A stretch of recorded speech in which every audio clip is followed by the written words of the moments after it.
HRN listeners. As we celebrate our 15th year, we are deepening our commitment to giving voice to the next generation of food systems storytellers, and we need your help. Our internship and fellowship programs help activate new possibilities for underrepresented and underestimated young people through experiential journalism, audio engineering, and production training. Through these unique programs, HRN helps food equity stewards build essential workforce readiness skills that expand their potential and foster economic mobility. Please consider supporting these critical programs. And with a minimum donation, you can be entered to win a dinner for two at an amazing restaurant in one of 8 cities and tickets to a concert at a great venue in one of those cities. We have incredible partners across the country who have donated, as they also share our passion for helping to educate the next generation of food systems storytellers. Check out heritageradionetwork.org/15 to donate and enter to win today. That's heritageradionetwork.org/15 to donate and enter to win today. And make sure you donate before March 31st. Thank you. You're listening to Heritage Radio Network. Heritage Radio Network is food radio supported by you. Learn more at heritageradionetwork.org. This episode is brought to you by Roberta's, home of Heritage Radio Network for 10 years. Learn more about Roberta's at robertaspizza.com.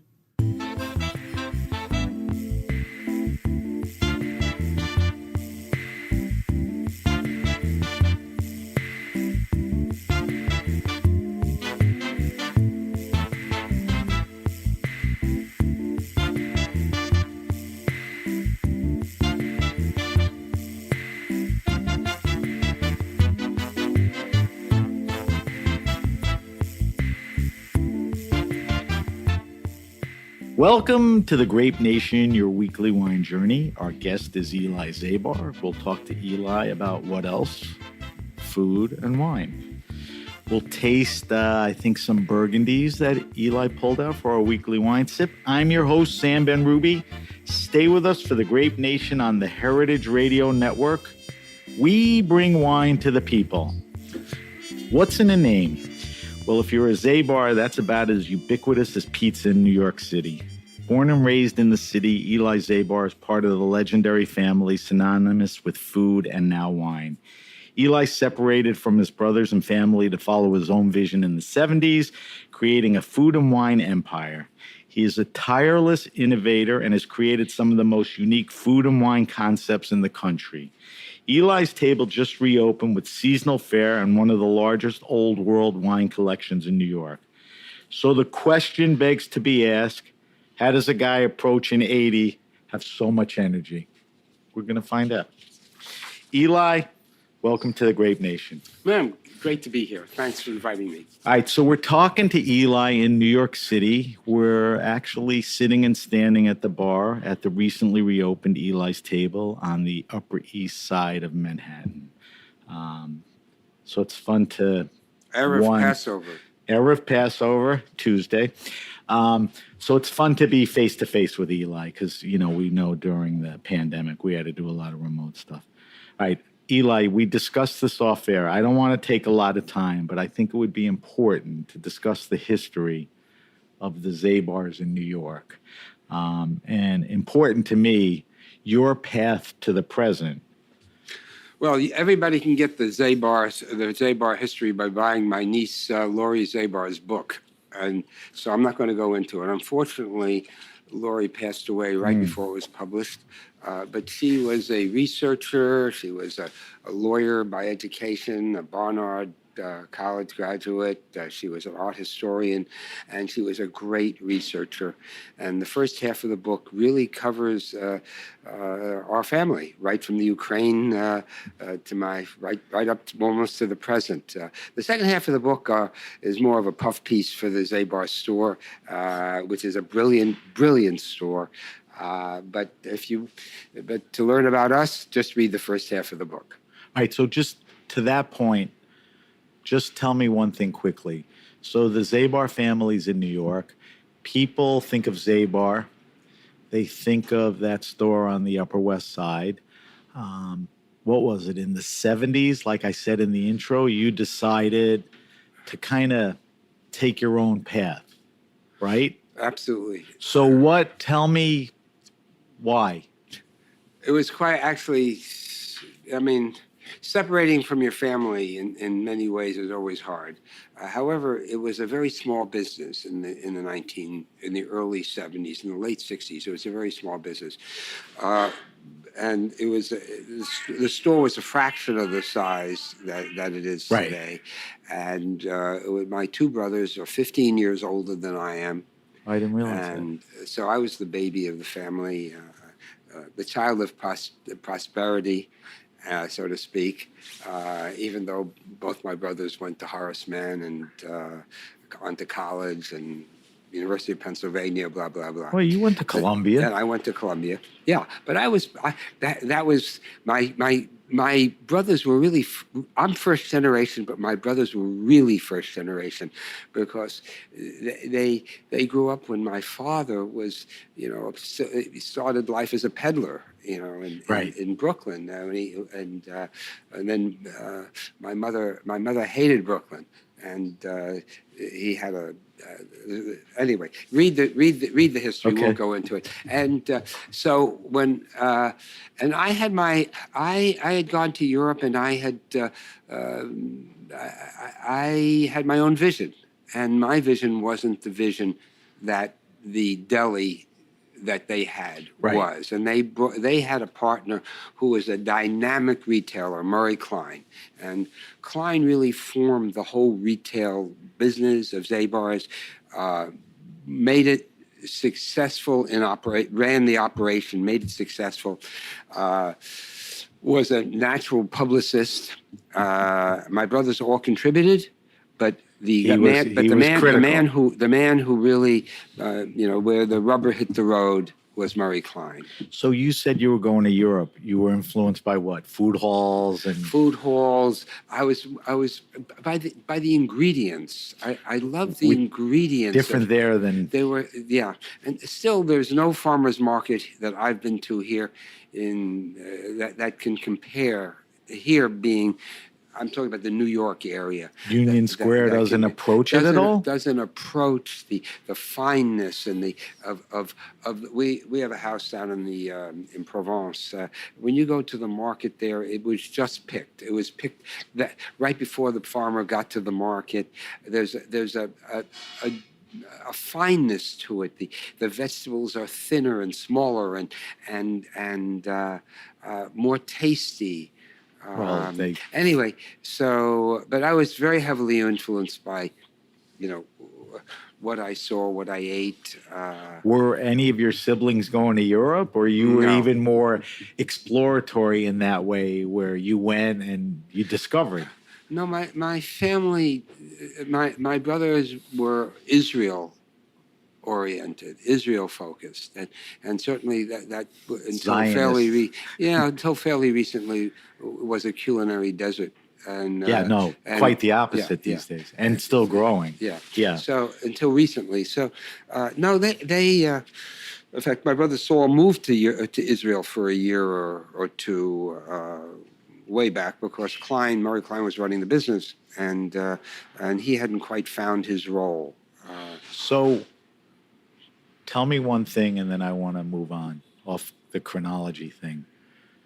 So you travel, you're impressed by the food halls and the markets and everything in France. You decide your vision's different than the family. Just tell me when and what you did. I mean, what was the first? Was it a store? Was it a concept? I'm just curious. First flag you set in the ground. Well, God, it's really hard. That's the last one I'm going to ask you. All right, and then we're going to. I was in love with the produce, what people made. I was in love with bakers and I decided, and I went to London. And I was in London, and I found a little store, and it was called Justin LeBlanc, and in this store were these very pretty English girls in nice smocks, and they were cooking and they were making things, and they would carry them out. And I said, "My God, that's exactly what I want to do." And I went back to New York, and I had a couple of bucks, and the bank lent me some money. So that was your inspiration. And that was my inspiration. Do you feel that you pulled it off? Like and your version of that worked? And I had a manifesto. I had a manifesto that I put in the window because I actually built the store myself. Wow. And the manifesto really was I was going to find the people that were still left who knew how to bake and knew how to make things and knew how to grow things. And I was going to go to the Fulton Fish Market every morning and pick the fish out myself. And I was going to go to the Hunts Point Market and try to find the vegetables from the small people. You were curating and procuring the best. And so the manifesto said that that many of these people were dying off, that their kids were becoming lawyers and accountants, and there was a bakery up in Harlem that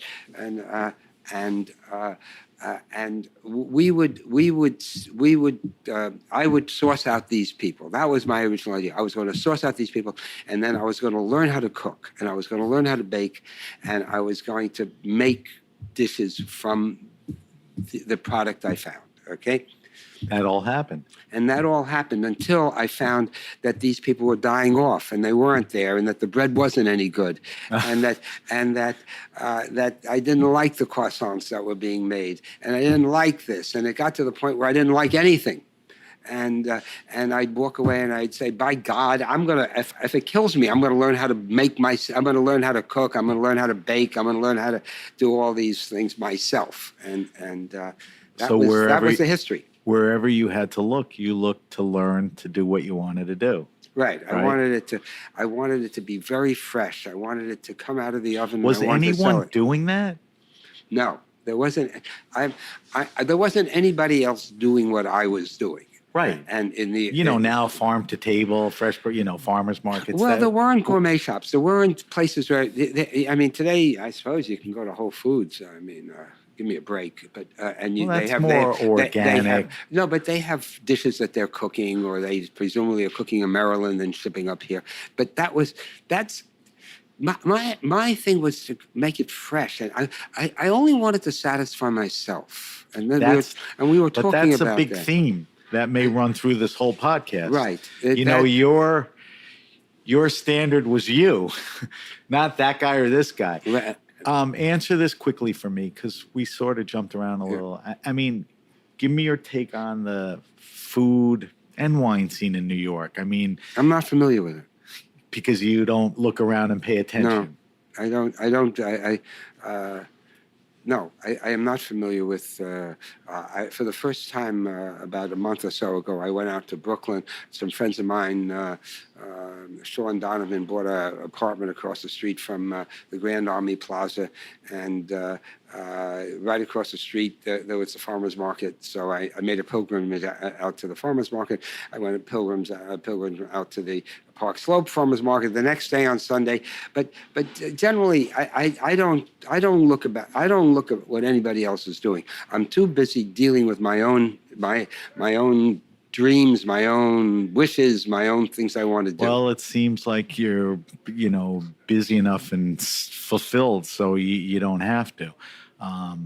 There's been a lot of changes, but there has been. But I'm not sure, we're there yet. Your point earlier about going to European markets, there's still... Well, I'll give you an example. Like I couldn't buy, the tomatoes we have in Provence. You don't need an I love heirloom tomatoes. But you don't need an heirloom tomato. Any tomato that you pick up that's been kissed by the sun, thoughtfully grown. And when you buy vegetables, when you go to a market and you buy vegetables, do you notice in Europe? I'm sure you've seen this, Sam. There's no soil on the There's no soil in the roots. The soil is too valuable. Right. They approach farming different than us. You virtually don't have to wash anything. Yeah, I agree with that. They're regenerative farmers. They if they don't certify themselves, they practice organics. They don't treat. I mean, that's the difference between Europe and here. with a lot of it. So I was about to say that I wanted tomatoes. I wanted tomatoes that had some flavor. I wanted little lettuces, baby lettuces so I ended up building greenhouses on the buildings I have on 91st So I was going to Street. talk to you about it later, but it Okay. fits in now. But this is a long time ago. This isn't Yeah, like, oh, yeah, like yeah. 8-10 years ago, like the Brooklyn Navy Yard. We're talking, No, we're talking like 30 years ago. right. Yeah, You we're had talking the 90 property. in the so middle you- 90s. Yeah, we started this in the middle 90s, about 95, I think, something like that. So we've been doing it for 25 years or something. Did you get pushback from the city? Like, you can't schlep all this dirt up there and irrigate. Well, actually, we didn't until fairly recently. Apparently, there's nothing in the code that allows for greenhouses as greenhouses. They have to be something else. But we mostly have not. No, we've been encouraged. But the interesting thing is that I've been on European television from all the countries in Europe because of because of what we've been doing, Right. growing on, But you've been doing more of what they do yeah, exactly. than what we do. Composting the vegetables, growing in soil, growing hydroponically, growing on roofs. We've been covered on French TV, German TV, everywhere, Scandinavian. I don't think I've ever had anybody notice me in this country. Isn't that crazy? That bothers me a little.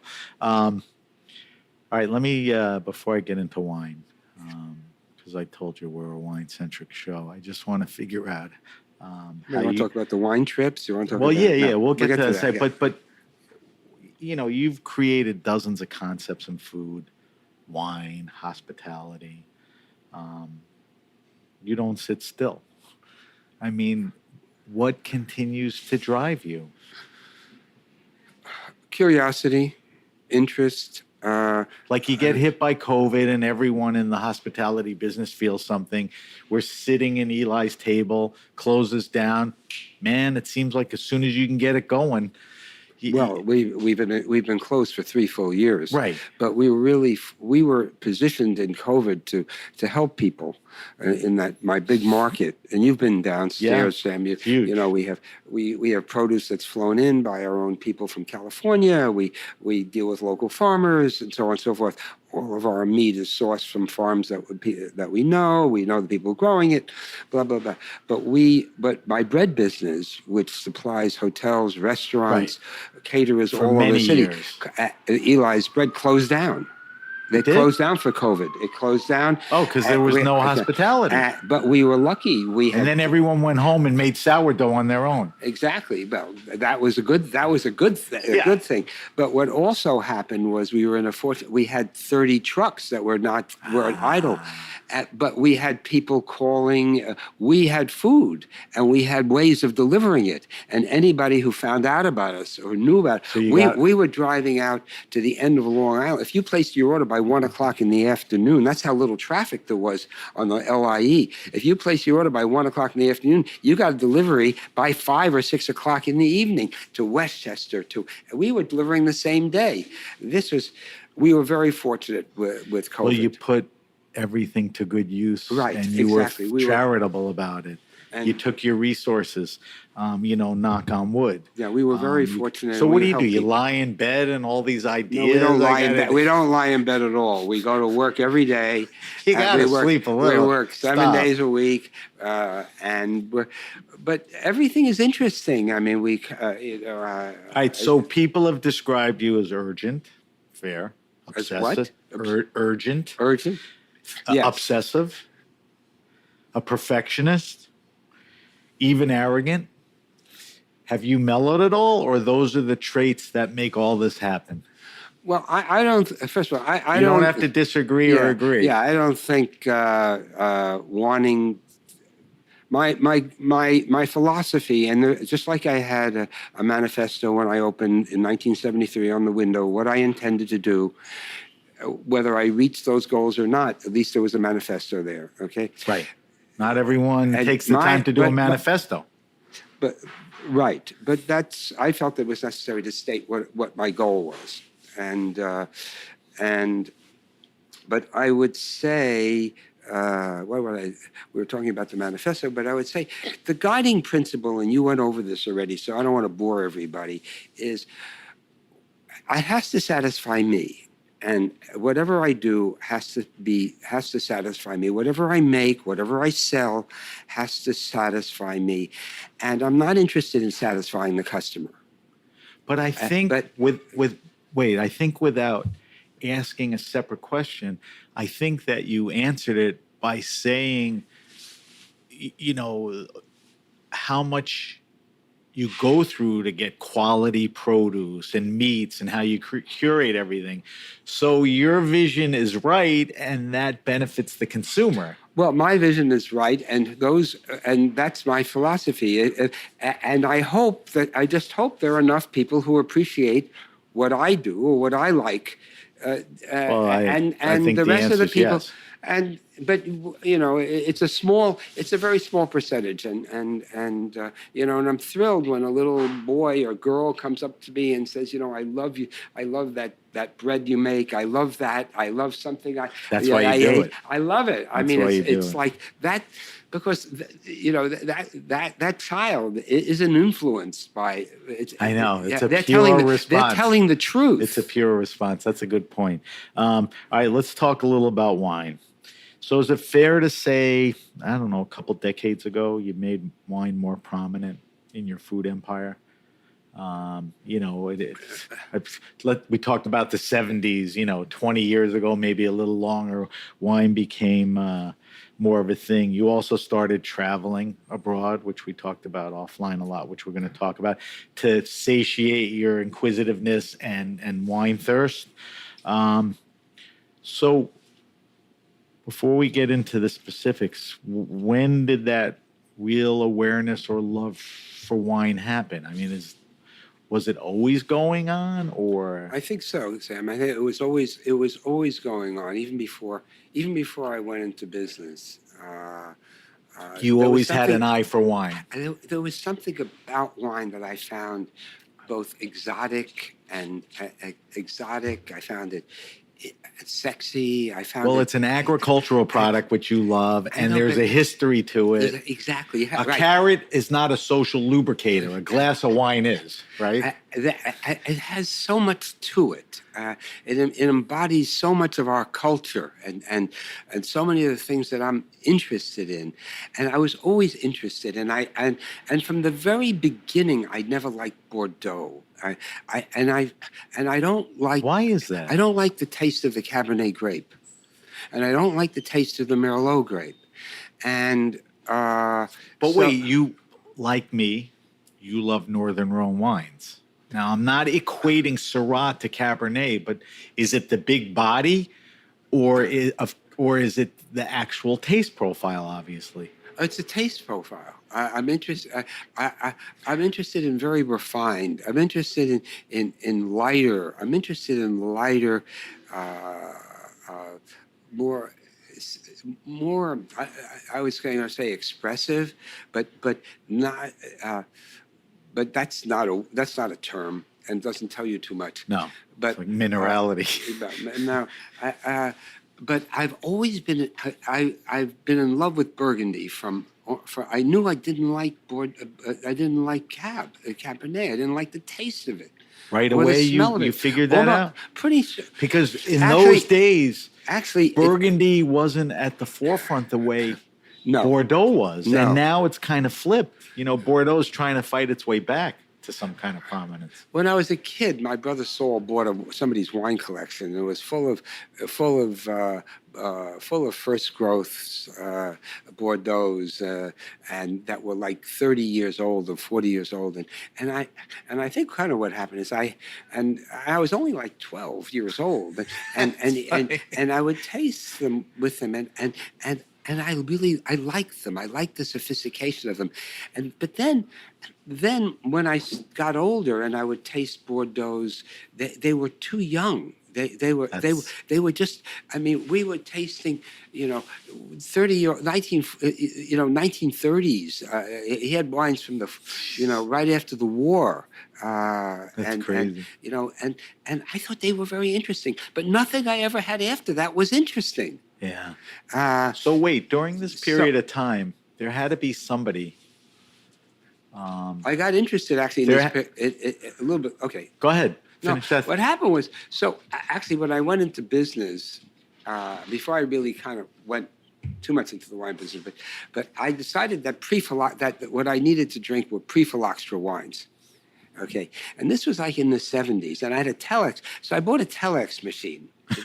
This is before the internet, and I had it. Obsessive, I'm not wrong. I had it in the front window of my store at EAT on 80th and Madison, and that store is about to celebrate its 50th anniversary Wow. in July. I remember it. Okay, 50. You're not that old, but 50. No, but it was around. But anyway, I ran it with a dishwasher and I had a helper, and so I didn't have an office, so I had a telex machine in the front window, and I got the Christie's and Sotheby's auction catalogs, and in those days, in the 70s.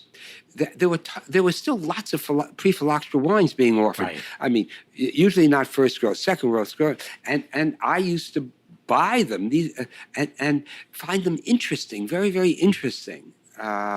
Anyway, but somebody at some point jumps in and influences you a little or guides you in direction. I mean, are there specific people at times? There are, but then I focused in. Then I went to even before I went to opened. I did a trip to Burgundy, and I felt at whose somebody had to say, Eli, we're going to Burgundy. We got to try more of these wines. Well, this is really a little bit before I opened. Before I had a wine license, I went to Burgundy. I knew Michael Aaron from Sherry Lehman. They just closed, I think. Yeah, it's a pity. That's a what sad what a story. tragedy. Those assholes ran that business. I know. They ran those. But the two people that own that, they should be shot. That's a whole different. That wouldn't be a bad podcast that's either. That's 'cause another. that's in I New mean, I York, haven't like- shopped there in a million years. But Me that neither. was I stopped going in. that was a great So place. Michael- Anyway, Michael, I knew Michael socially. Michael and- seemed more like a Bordeaux guy. Oh, he was. Yeah. Completely bored. Yeah. But he arranged for me to go and stay with Louis Latour, blah, blah, blah, blah, blah. And but just driving through the countryside there, I said, "This is for me. This is where my love is, where my heart is." And then when I finally.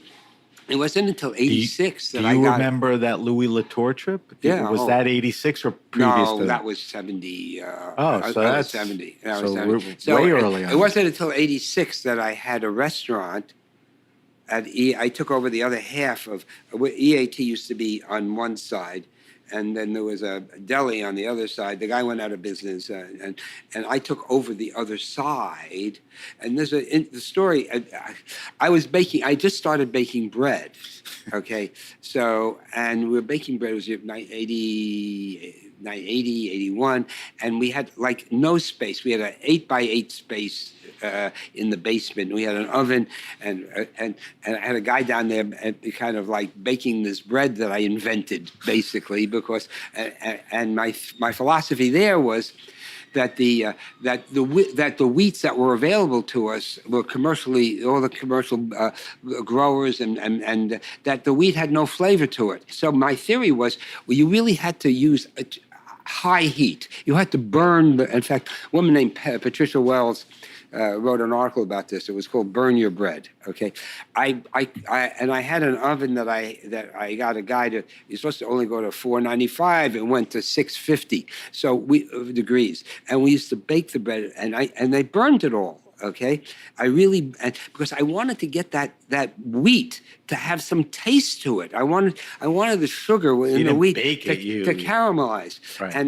And it was a long story. I only knew how to make rolls. And then eventually, I learned how to make these kind of ficelles, I called them, and And we made them for us. So anyway, I didn't have enough room. We had this like tiny space. I was making like 24 loaves of bread. Okay, I mean that was that was our full production. Anyway, and but this store next door came up, and I took it just for the basement, and I didn't know what to do with the upstairs. Honestly, I wasn't in the restaurant or cafe business. I'm a retailer, and person who bakes and cooks. I don't know anything about restaurants. And so I had to open a cafe because I had the upstairs, but I only took it for the downstairs.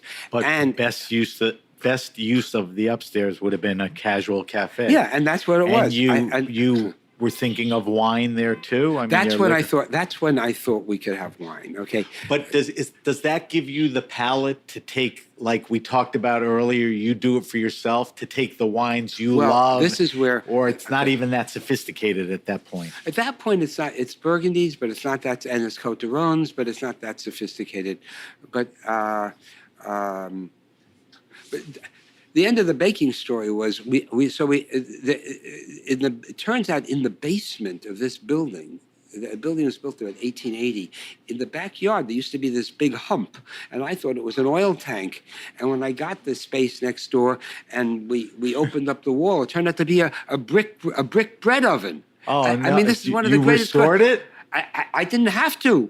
It was already. It hadn't been used in 70 or 80 years. What, it was wood-fired or it coal? was actually, the thing was, it was coal fired, and of course you couldn't get away with that. So we converted it to gas fire, and so the breads were discernibly different. That's when kind of like we really started getting into bakery. That's a crazy story. I know, it was just a stroke of luck. I mean, I discovered an oven, a brick Well, you oven. discovered the solution by a discovery. That's Anyway, crazy. so this is boring your crowd. No. I like it's not that. about wine. So but you're getting back to the wine story. You don't like Bordeaux.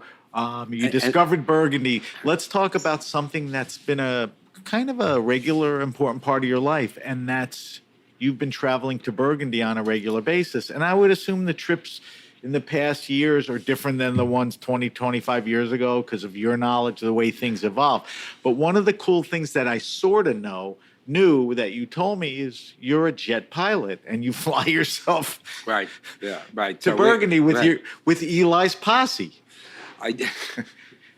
Yeah. So I've been a pilot since 1980, July of 1980, and I've flown all kinds of airplanes and I have all kinds of ratings.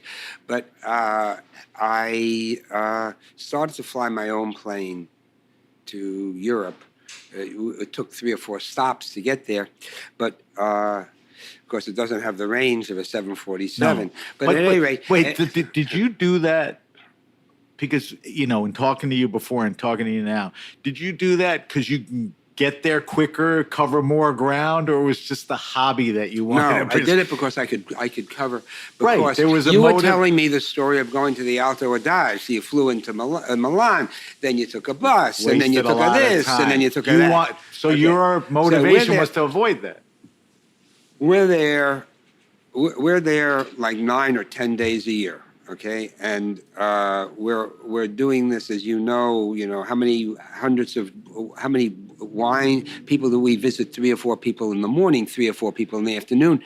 An average of 15 or 20 wines each crazy. time. And then you have dinner, you go to sleep, and you start again the next day. We just can't take that much time away from the rest of our work. Being here, Right. I go with people who work for me, and I was really fortunate. It was a stroke of luck that I met somewhere around 2000. I met a fellow named Jean-Emmanuel Simon. His name is Jess, and Jess is a highly educated Frenchman. Young man at that time. My niece, who went to Brown, took her junior year abroad, and this guy was going to Sciences Po, which is like going to Yale or whatever, Right. Harvard, and they all became friends. And out of this experience, he's become my wine advisor, and he goes on every trip. He organizes the trip, and the fortunate thing was that he made a name for himself in Europe, and he had entree. He had access to get to that. If we were there to learn, he wanted to take us to the people we could learn from. And So he really so refined the he experience. refined the experience. Yeah. So that that when you went to we went from the very beginning. We went to visit people like Rousseau, Lafarge, whoever it is. We in every place we and we also went to young people, and we, where are the big bargains today? They're in the Côte de Nuit. That's where they are. So let's talk about that. But, So I mentioned that off air. So we could pose the question the way you said, where are the big bargains? Where's the best South. value? Yeah. They're in the South? They're in the so South. So the Côte de Nuit. The Côte de Nuit, which has has a lot of different vineyards, a lot of different areas. But we don't only visit, whoever it is. I was going to say, you look for smaller producers, newer producers, people that spin off from the family business. I'm sure, Sam, you're familiar with, and I don't read French well enough to read this publication. I can't even pronounce anything in French. But Revue de Vin de France. Revue de Vin de France is the most important wine magazine. Wine magazine. Written in French. It's written in French that there is. Okay. So and he is the correspondent for Côte de Nuit. Okay. He also was the correspondent for Sancerre. He wrote an amazing piece on Corsica. He makes discoveries. So when we go on our trip, it's so curated. It's like we don't waste any time by having the transportation, by plane, driver, car. It's there. It's waiting for us. We're going. Okay, but the trip is curated by we call him Jess, because we're going to see the growers who represent a point of view that he thinks we should understand. He's got an inside track on that. What I like, and you told me this, is that you bring your wine guy from the restaurants and you bring your other wine person. I bring my whole wine team. Your whole wine team. Sasha, your son, told me he's made a few trips. Right. So it's a really nice thing. I mean, it's a pretty big deal to go there, but to fly out on your own and have somebody. I mean, it sounds pretty special. Another thing that you cited to me and that I stumbled along is, and this is no big surprise, that if you love Burgundy, you love Barolo. Right. Now, was Barolo always something same time with Burgundy, or you kind of felt it a little later on? This is a later on understanding. Did you know of Barolo, but didn't? You weren't drinking a lot. You were consumed with. Yeah, the wines of Piedmont. And the area, I was fairly, even though we bought them and we sold them, I was fairly at the beginning. I was very ignorant, and I don't think we really were into it very much. But Jess was the entree to this whole experience. So Jess helped with Barolo? Jess more than helped. Jess started a business which was unique. He was importing Italian wines into France and Paris. You can imagine what kind of response he got at the very beginning. Try to sell a Frenchman a bottle of Italian wine. Okay, but he understood that. He understood the international quality, character of the French, that were coming into the tourism. He understood the young people into banking. He understood the young people that were not going to just eat the beef bourguignon every day, okay? Right. And that they had traveled. And so he has developed an amazing business of absolutely curating the very best producers of wine in Italy that he imports into Paris, okay? And his first focus, before he really expanded his whole, was in Piedmont, was in Barolo. And that's how it was. And of course, in those days, it was very easy to see people. I think it still is. Yeah, no, I think Barolo is you can less still, intense yes, than some of these you other. you can still see. Yeah. You can You could still. probably get into like Viette or Oh, any yeah. of the big guys if you Sure. call them. Or Yeah, no, I think you can get in, and I think Yeah. and they're very welcoming. I mean, Yeah. small guy, big guy, they're all I really. agree that It's a different story than Yeah. Burgundy. I mean, So I told you this that I got into Barolo almost equally as I did with Burgundy, and it was more accessible and cheaper to drink Barolo.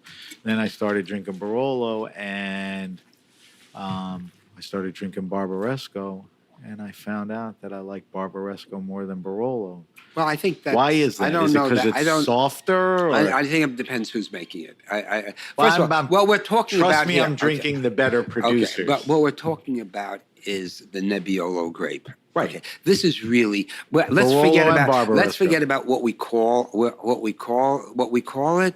Let's just say that once you love Burgundy, once you love Pinot Noir, once you really love Pinot Noir of the old world, okay, you will fall in love with Nebbiolo because it's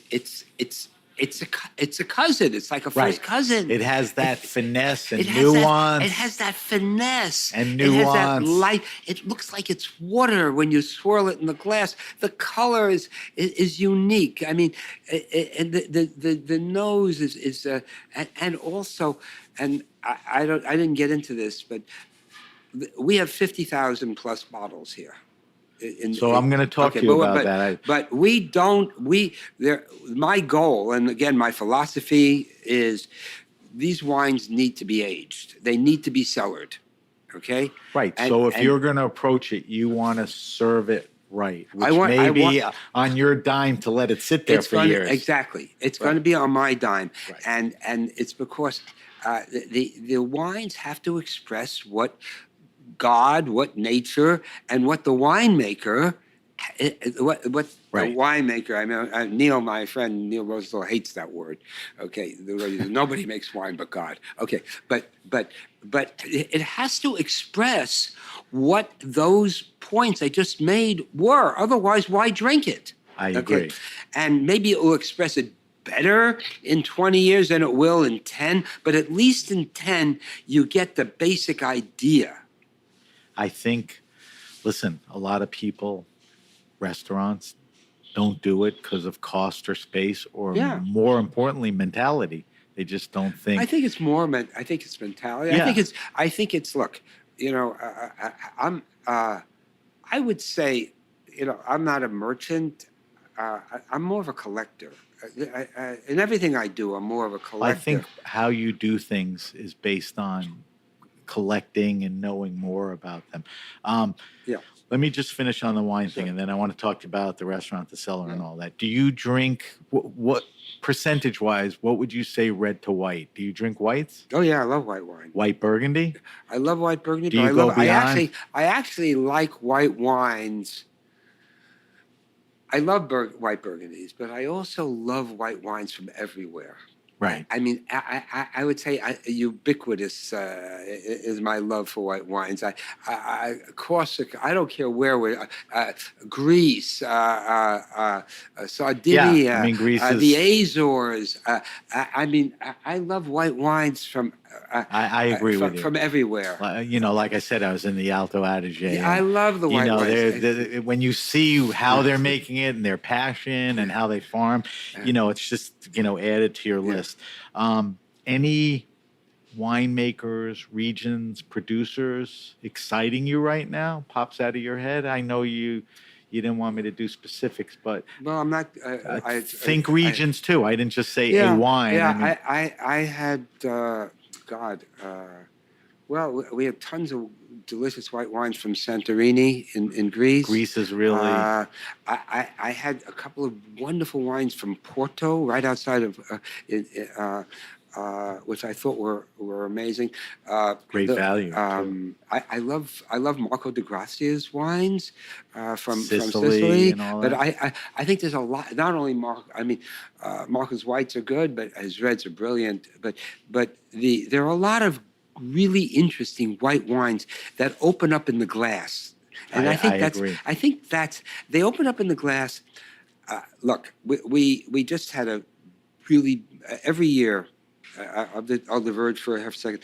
There's a wonderful Burgundy tasting in Paris in March, and it's called the Domaine Familiar.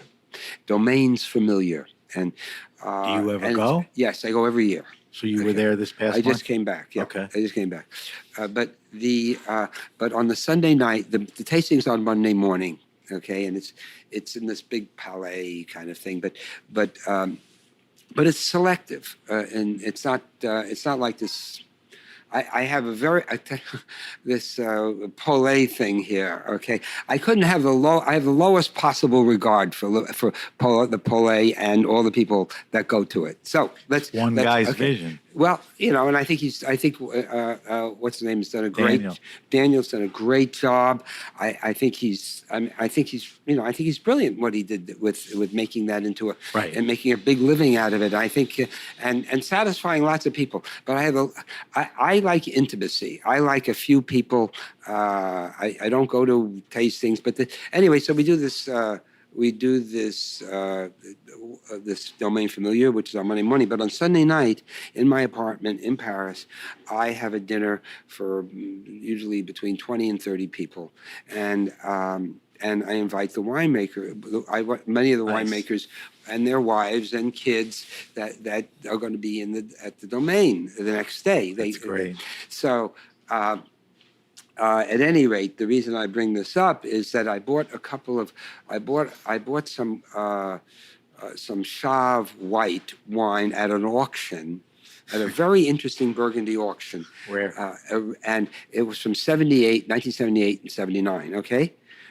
And the whole point at this dinner, because they're all Burgundy winemakers, is not to serve any Burgundy. We serve people, but we don't want anybody to bring bottles. It's not that kind of dinner. You bought the Hermitage Blanc. I bought the Hermitage Blanc from 78, 79. You can ask Herman. You can ask anybody who's there. First of all, when you opened it up, you had to wait an hour for anything to happen. Okay. This was so fabulous. I mean, and everybody becomes like, hey, what's that? Where's that from? And That's so awesome. when you say we're talking about white wine, there's a wine that's 50 years old. That's a good example and a good And it was story. not expensive. I mean, No, but I bought it at auction. I think I paid like $20 or $30 or $40 a bottle for it. Something like two. All right, Eli, we have to take a quick break. Yeah. So that we could put our underwriters and sponsors in. We're talking to Eli Zabar. We'll be back, and when we come back, we're going to talk to Eli about all the stuff that he's doing up here, some recent stuff, Eli's Table, talk about his wine cellar, which he brought up. You're listening to The Grape Nation on the Heritage Radio Network. This episode is brought to you by Roberta's, home of Heritage Radio Network for 10 years. Roberta's was founded in Bushwick in 2008 and has become one of the most iconic restaurants in the country. HRN made its home inside of Roberta's in 2009, and together they have become part of the DIY fabric of the neighborhood. Roberta's, the pizza restaurant, is open for lunch and dinner 7 days a week and serves much more than just the famous wood-fired pizzas. Their team dreams up new salads, pastas, and sandwiches on the regular. Roberta's Tiki Bar is alive and well in the back garden, serving up frozen drinks in the summer and hot toddies in the winter. Stop by the bakery and takeout spot next door for fresh breads, sticky buns, and pizzas to go. But Roberta's also extends beyond Bushwick, with multiple locations in New York City and now in Los Angeles. You can also find their frozen pies in grocery stores around the country. The spirit of Roberta's, like Heritage Radio Network, is everywhere. Here's to many more years of pizza-powered radio. Learn more about Roberta's at robertaspizza.com. Okay, we're back. We're back with my guest, Eli Zabar. Eli, before we get into, some specifics, it's fair to say, I knew this before, I know it even more, that you are the supreme foodie. Does wine have the same value to you as food? Did it earn its way? It's not there. Food is like, what's in your heart. Well, first of all, I resent being called a foodie. But anyway, whatever I meant, it's but I'm to sure- be the I'm sure- highest explanation of what Well, you are. Well, okay. I mean, I'm just pursuing as we kept saying over and over in the first part of the program, I just keep pursuing what I think is right. Uh, the, uh, I mean, do I value wine more than I value food, ingredients? No. No, wine is a way of life. So they're different. But food is food. You can make yourself, and nothing. There's nothing better. There's nothing greater than what you can do. What you can do yourself. So you value food more than wine. Yeah. Right. It's not a contest. No, it's just that it resonates more with you. Yeah. All right, let's talk about all the stuff that's going on here. Let's talk about what we're doing right now. We are in Eli's Table, which is on the Upper East Side on 80th Street and 3rd. You're reopening this. It closed during the pandemic. Tell me about the reopen. Tell me about the food. Tell me about the wine list.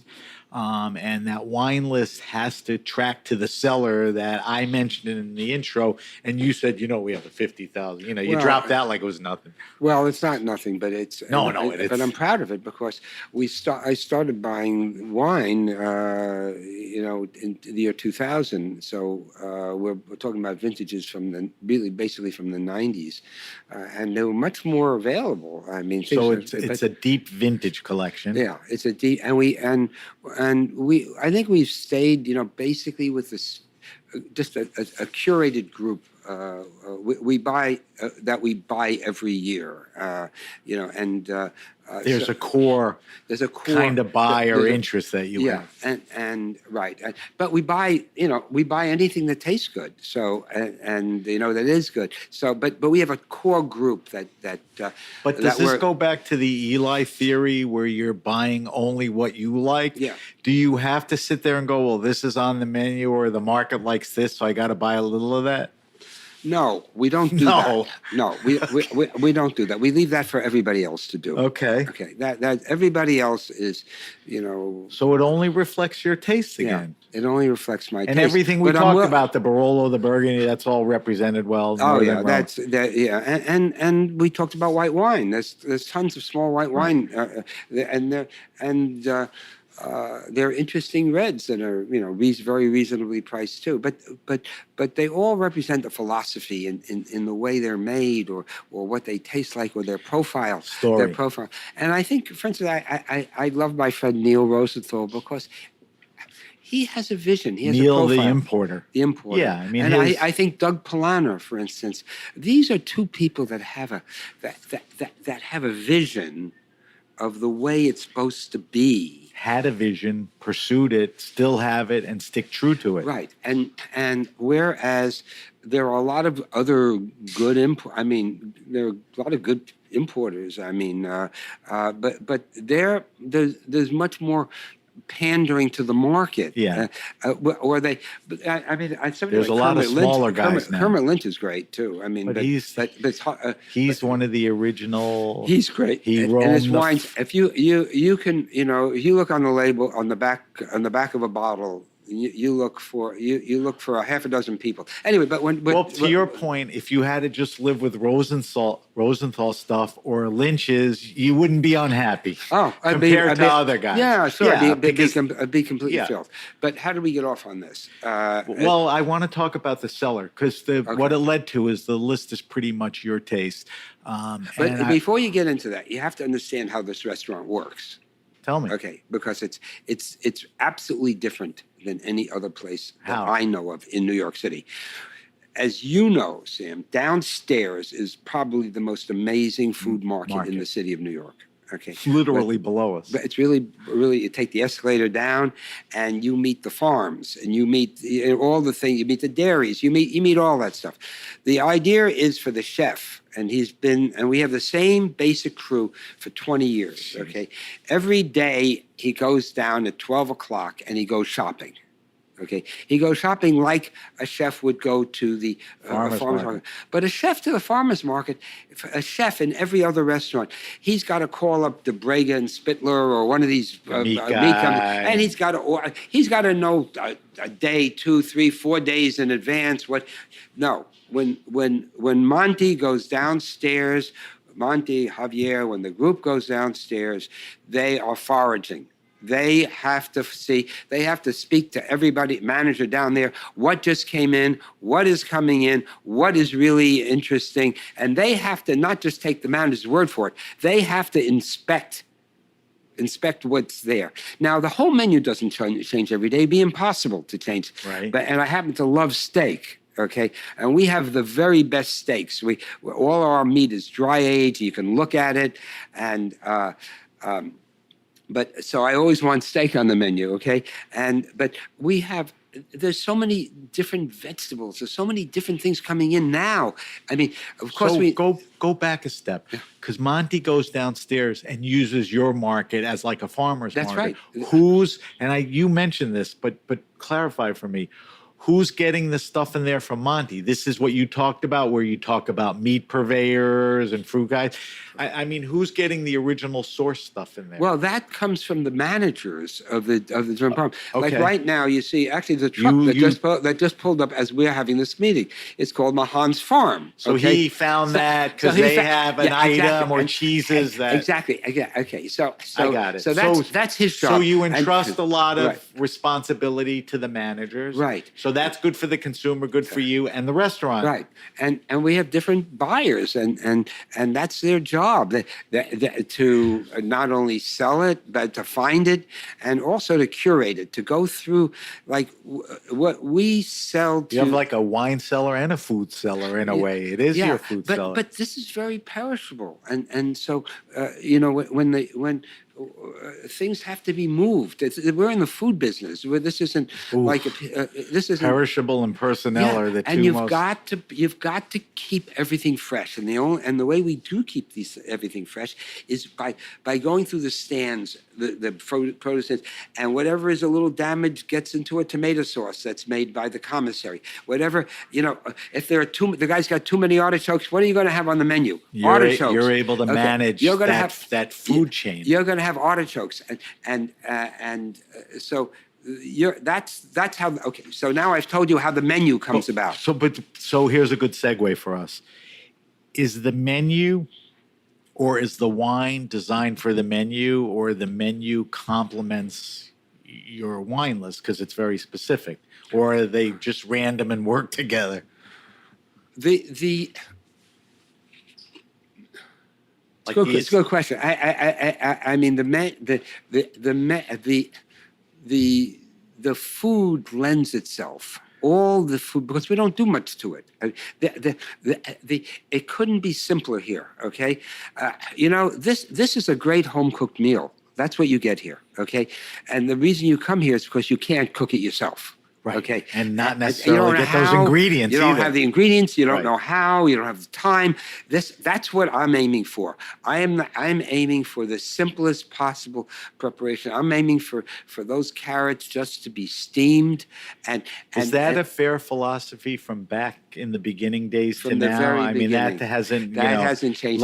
Let the food, like it's terroir. Let the land speak for the wine. Exactly. Yeah. This is non-interventionist. Everything we are trying to do is non-interventionist. That's a good way to put it, because people never think of food that way. So we got the food part done. So we got the food part done. 50,000 bottles of wine, not all in one place, is it? You have it spread out? No, we have. Well, fortunately, we have a lot of storage here. Right. And I own the market. I own the condominium, and actually, we made the restaurant 10 feet shorter because I wanted to serve fewer guests. But I created another storeroom with the 10 feet I took away. Okay, so what did I want? Fewer guests, or more wine storage? Anyway, we have property where we have the greenhouses over on 91st Street, where we built. Right. And we're 30 feet below the surface. It'd be 25 feet below grade, but we also have everything temperature controlled. Wow. Who is helping you with the wine program? We talked about your trips to Burgundy. Who's helping you at the restaurant? I mean, At- you have okay. the vision. At You're the the rest- collector, but you Well, can't. I'm not exactly. I don't grow the vegetables in the greenhouse. Right. I don't. I have to depend upon people I trust and who understand my vision, and these people who are here do that. Herman in the wine store is really the general director of. He understands exactly, maybe better than I do, what my vision is. Okay. So the wine store is the wine store next to Eli's Yeah, table, yeah. where the main market Right. is. That's the main. It is the most curated. It is a wine store with maybe just a few hundred selections, but each one of those selections represents the very best of the winemaker, the price point. We don't sell the Grand Crus there or the First Growth there. This is an introduction to wine. Right. This is to teach you You'll about get that wines. Burgundy value that may be a gateway to becoming more inquisitive and a collector. Exactly. Because it's curated good stuff. Exactly. If you want Grand Crus and things like that, you Plenty of go on the places to get internet and go buy them on the internet somewhere. Plenty okay. But that the so-called 50,000, that's for the restaurant. That's not for the wine store. No, I get that. Okay. I get that. But I want Are you everybody else gonna- to understand that. Are you going to take advantage of the new restaurant and this ongoing collection of wine? Are you going to do winemaker dinners? Are you going to Definitely. do events, or that's not something you want to get No, into? no, actually, I'd like that. I mean, in the reopening of this, is No, that actually, we have. don't you have the sway if somebody's in town or to get enough wine to do? I mean, that should. Yeah, well, sure. I mean, we do, and we're going to be. We're making our program much more ambitious than it was. Well, Because you have the because platform here. We have the platform, but also, I like to. I've never had a dinner. I've never dined with anybody I had to dine with. What does that mean? Well, it means that I don't go for business dinners. Okay, I don't go Oh, for business lunches. yeah. I don't. I dine with people I want to dine with. Right. Okay, so. It's We- easy when you're the boss, too. I mean, you're the boss, so you can make that call. But Well, you okay, also okay, cannot go to something you don't want to go to. Yeah, and that's why I don't belong to any wine organization. I don't go to any wine dinners. You don't give a crap meet about people. any of those. I that really. distraction. That's the funny thing. That's pretty much the truth. Okay, No, that no, is I- absolutely true. yeah. Anyway, the long sort of is we're going to do introductory classes. We're going to start a very ambitious program of wine classes during the day here, as well as some in the evening. We have a Clos de Lambray, which is one of the most interesting. I mean, it was bought by LVMH, but it was always good. The wines were always good, not great. But now the winemaker is really special. I can't remember Really? his name now. He's really great. We're going to have he is going to explain what he does. He's very articulate. I wish I could remember his name right now. But Yeah, I don't remember. And he's going to talk about what he's doing there. And we're going to have, I wish I could. The problem is, we're going to have like 8 people, and I'm going to. We have lots of people. We're going to have lots of dinners like this, where it's for people who really want to understand what the wine makes. It's not about getting drunk. No. It's we're past that. No, That's when I first went into this. All the wine stores used to have. They used to invite all their customers to come, and everybody got nice and drunk and so on. And then buy some wine. And buy wine. Now we never participated in any of that nonsense. I don't. Okay. I don't think. But you need today to. we have it's remarkable. Over the last 20 years, one of the great revolutions in the city is the interest in wine by young people. Yeah. And think so. and you got very serious people who really they studied. They go to tastings. They're interested. They're not schmucks. No, I think Yeah, very much. the schmuck and they're world came to an interested end. in the story, the quality.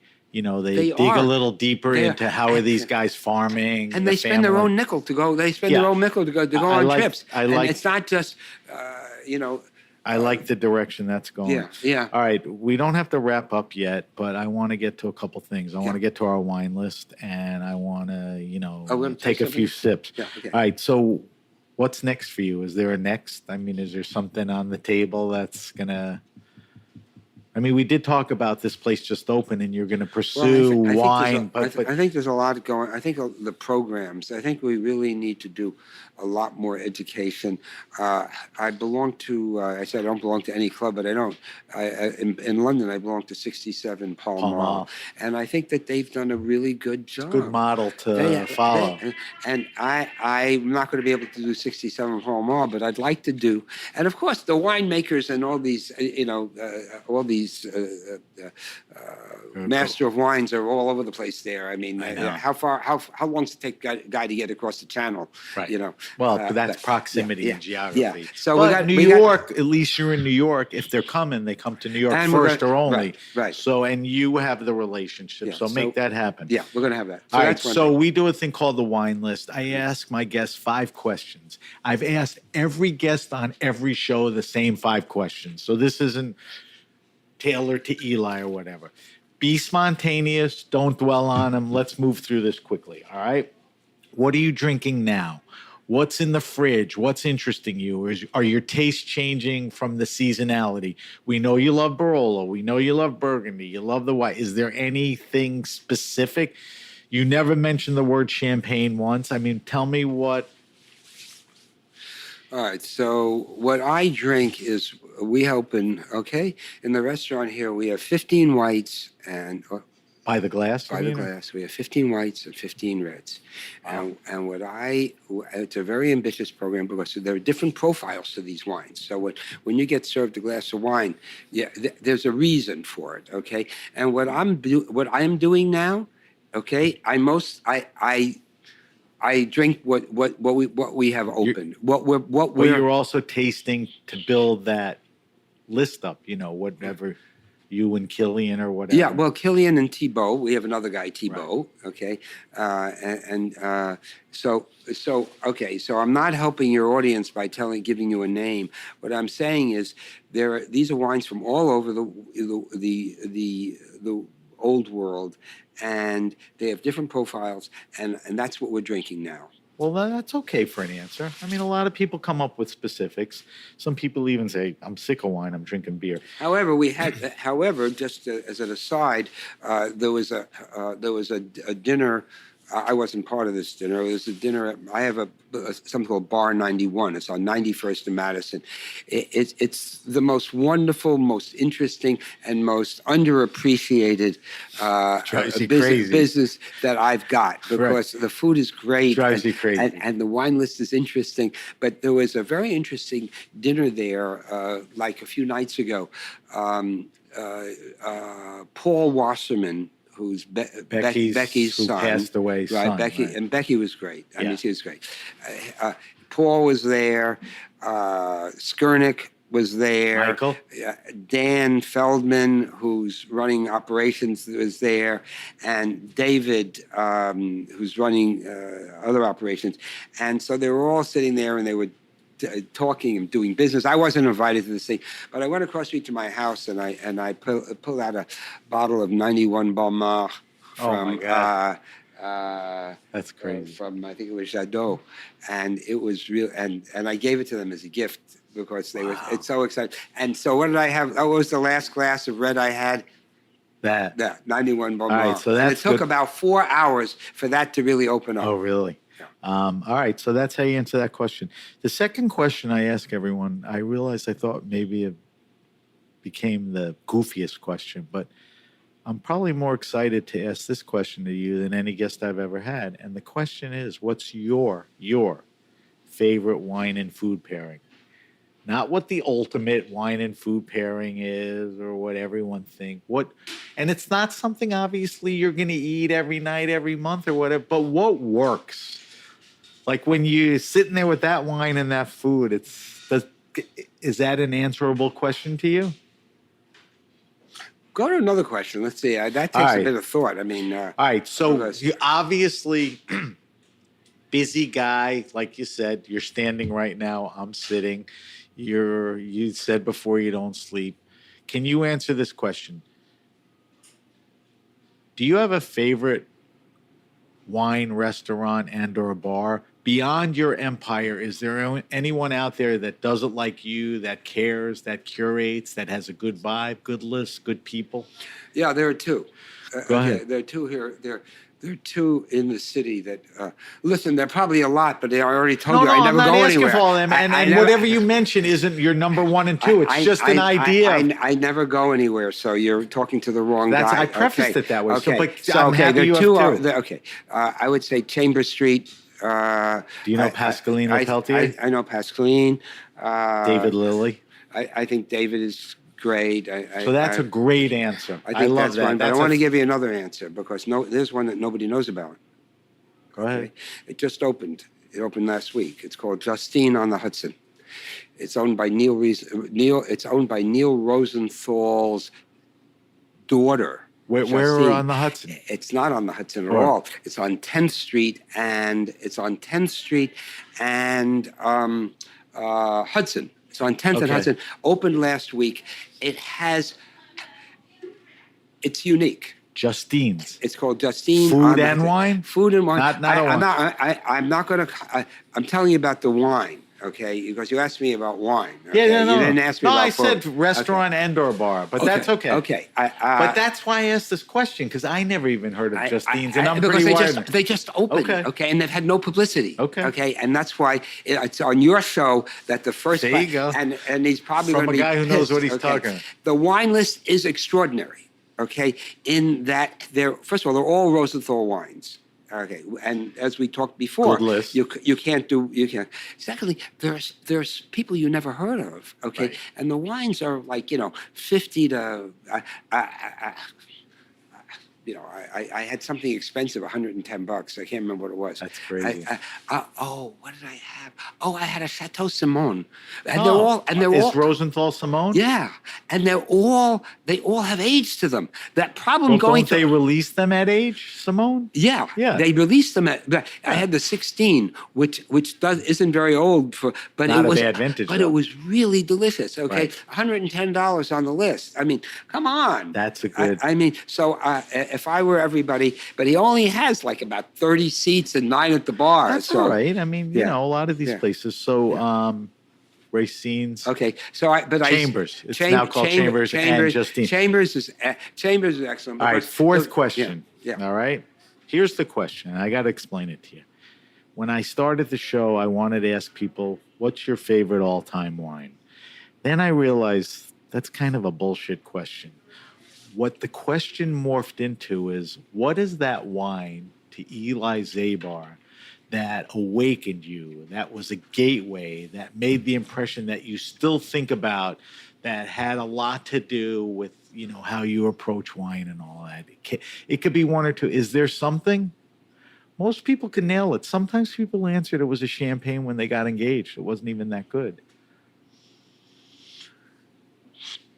I don't have any epiphany wine that way. But I do remember some wines that I've had that I kind of judge everything. That's still in my mind. I had a Chambon Moussigny from 2010 from Roumier that I still remember on that day. I had recently a 91 Chevalier Montrachet from Le Fleuve. I still remember what they taste like. It's a question of remembering. Yeah, I mean, you can have an emotional experience. That answers the question. You got a new girlfriend or something, but no. That's the root of the question is how you answered it. Yeah. These wines are still memorable to you. We know they're great makers. They're still memorable, and there are probably others. But you asked, All right, here's the second to last question, because we have to go back to wine and food pairing, which I want you to work on. I think you could do this because you're a retailer. I want you to recommend to me the best wine around 15, 20, $22 retail. And the reason I'm asking is I have kids, probably a little younger than Sasha, that are going to wine dinners, buying gifts. They can't buy crappy $9, $11 bottles, but they can't afford 40, 50 yet. So are there producers that you could recommend to me? You could even go category, like Muscadet is still a good value for the Well, money. yeah, What give me a red recommendation and a white? It could be a region, it could be the producer, it could be both. What are you thinking about that? You're a retailer. I'm not going to be able to help you here. Okay. I don't know what anything sells for. Okay. And I don't know. Do you, in the back of your mind, know that certain thing like Portugal is a good now, value for a red? okay, That's what I'm okay, saying. Okay, now we can talk. Now we can talk about, hey, yeah, Portugal on the reds and whites out of Porto Are in a great value I price think, range. I think the whites out of Corsica. Okay, here we go. I think the whites But out the of Corsican whites fall, are they $20, $25 yeah, they're wines? $25 Okay. wines. Okay, I mean they're a bit That's good enough. yeah. I mean That's good enough. All right, can you answer the wine Sicily? and food pairing question? Now, what was that question again? What's your favorite wine and food pairing? It's crazy that you can't answer that. I just can't try. You can't even go to like the old standby roast chicken and burgundy, No. like a nice fresh French breast chicken. Well, what? All right, let's pour that wine because our next we'll thing. pour that. But I would say now that we've kind of really hit this, my favorite thing to eat. There's no question about it. I mean, I have a bunch of favorite things like white asparagus and I sweetbreads. I love sweetbreads. Wait, you but said white asparagus? Yes. What pairs with that? Okay. White. Okay. Actually, Rhone wines pair nicely. Rhone white with oily, Okay. that oily, anything that gives you that oily kind of petroleum kind of flavor. Any from Aged Riesling? Doesn't aged Riesling have a little petrol? Okay, but my favorite thing to eat is steak. Okay, I love steak. You've okay, said that a few- and what's my favorite wine to drink with a steak? I'm would gonna say Barolo or and I would say Burgundy. Barolo. Okay. Okay. So that's the answer. That wasn't that hard. All right, pour the wine. I'm going to set it up. Every week, we taste a different wine on air. If we have a winemaker, let him show his wares. If we have a somm, what's cool on the list. I have Eli here, who is, obviously established himself on the show as a bit of an expert and a collector. So I said to Eli, when I come in, pick a wine that's kind of reflects what you like, the vibe, the restaurant, nothing that's too crazy and outrageous. So tell me what we're drinking. Hand me a glass. Okay, I'm going to give you this glass, and I want you to notice how much is in it. Okay, so Okay. so it is literally the lower fifth. Yeah, it's a lower. This is the amount of wine that you should get that should be poured. Why? On your first, because I think the relationship of the amount of wine to the volume of the glass, and also the glass is so important to me. I mean, even I've never been able to taste wine unless the glass is really. And I'm not good at tasting wine sitting down. So I have you'll to stand match up. glasses. You want a red wine glass and a white wine glass. I can use the same. I can use the same glass for white and red. This you can. Yeah. This seems This like is- a multi-purpose yeah, glass. this is a It's multi- not too small for a red and. No, I think. All right, and so that's what- why, what did that's you- Why that's why you can't. That you can, as you said, a fifth is probably fifth. Yeah, is maximum on that. So you're And saying this is always the pour. Yes. Just keep refilling this it is to the. always Don't the give pour. a guy This is always the pour. 30% half the glass. Right. This. Come back and keep giving them. If All right, if you're so- there to enjoy the wine, if you're there to Nobody has if- ever if you said that. All right, so what are we drinking? okay. We're drinking a Moray Saint-Denis from Domaine Arlo. ARLAUD. Okay. 06. I didn't realize it's got some bottle age. Right. That's what I said. When you come in Wait, here, this isn't just for you, Sam. This is for No, I get it now. I this mean, is that's not the uniqueness, but that's what you get here. This is what you get You're here. going to get a bottle with some age on it. And I also offered the 04 from Lafarge, and I offered you an 08 from Trappé, because those wines those wines are going to be delicious. Could they be more delicious in 5 or 10 years? I think so. You still But they're think going to be delicious. they'll drink now. well now. Yeah. Which we discussed earlier. You're going to hold a wine. Okay. The reason I gave you Arlo is that of the first group of wine makers, and depends how many people you put in that group.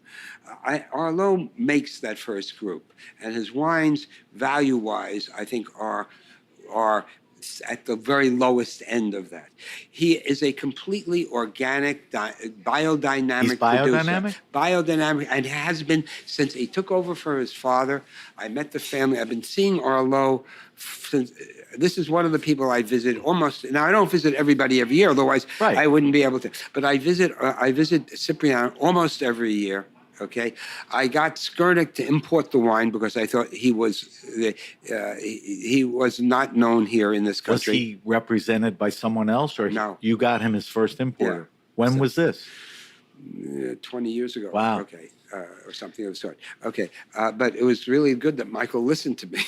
I mean, I'm sure everybody recommends wine. I don't want to flatter you, but I don't know why he wouldn't. Okay, You know? but at any rate, Cyprian is a wonderful man. He's like a Boy Scout. And that's what he is, a Boy Scout. He is honest and straightforward and tall and good looking and a great whole family package, man.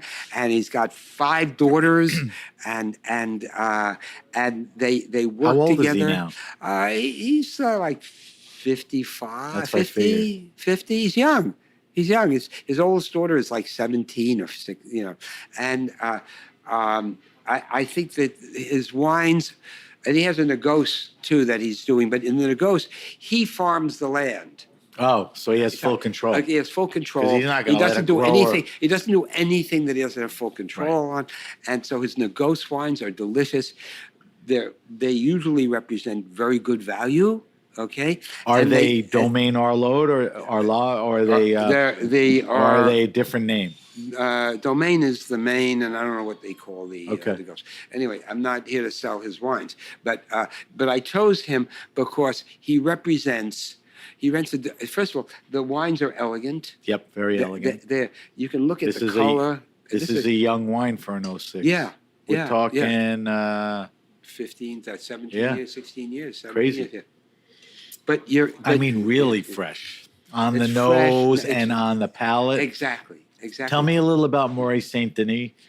Well, Moray Saint Denis is it's not as well known Right. as more the other communes. Actually, we stay in a hotel in Moray Saint Denis.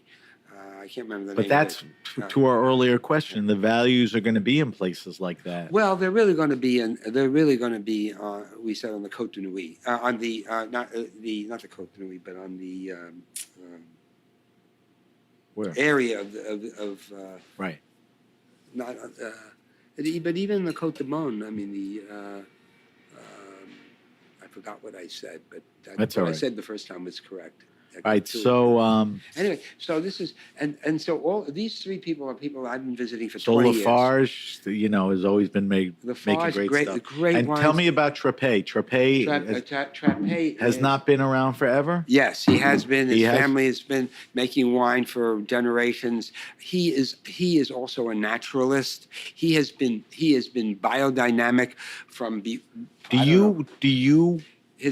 Do you look for that? Do you require that? Not Do you necessarily. lean toward it's No, not? no, but I But do do- you recognize that those wines are more vibrant and lively do. because of how they're I- treating I- the soil and all that? I do. I do. That's the And- most and- important thing. Not to go after a label, but to No, go. I do. Forget about it. You taste the wine, and is it more full? Does it have more in it? Energy And then and- you all of a sudden you turn around and you find out the person has been practicing biodynamics. All right, one last question, and we got to wrap up. I got to let you go. Sasha popped his head in. What's a good pairing for a wine like that? Can you eat steak with that? Oh yeah, What else is good with that? Chicken? Yeah, well, You could eat certainly, anything. Yeah, certainly chicken. I think sweetbreads would go really nicely. You're a big sweetbread guy? I love sweetbreads. I also like calves brains. I like that when they put breadcrumbs and you saute them in brown butter. I love things like that. We're also doing a kind of it's kind of a head cheese that we put on a warm plate, and so it kind of melts, and the gelatinous aspect tastes good with Is that called this. pacha? It's like a pata. Okay. It's a French pata. Nobody knows what we're French talking pata. about. Nobody Right, knows what we're pata. talking about. Yeah. All right, Eli, we got to wrap up, all right? Let me do a quick wrap up, and then I want to ask you for some info. So if you have a question, suggestion, wine happening in our event, hit me up at sam@thegrapenation.com. That's sam@thegrapenation.com. Subscribe to the Grape Nation podcast on Apple Podcasts, Stitcher, Spotify, or wherever you get your pods. Leave a review if you like the podcast. Also, subscribe. By subscribing, the podcast will be delivered to you automatically, and there's Eli ready to talk to you. Follow us on Instagram at @SBenRuby, on Twitter at BenRuby. You can always reach us on those two with our hashtag, The Grape Nation.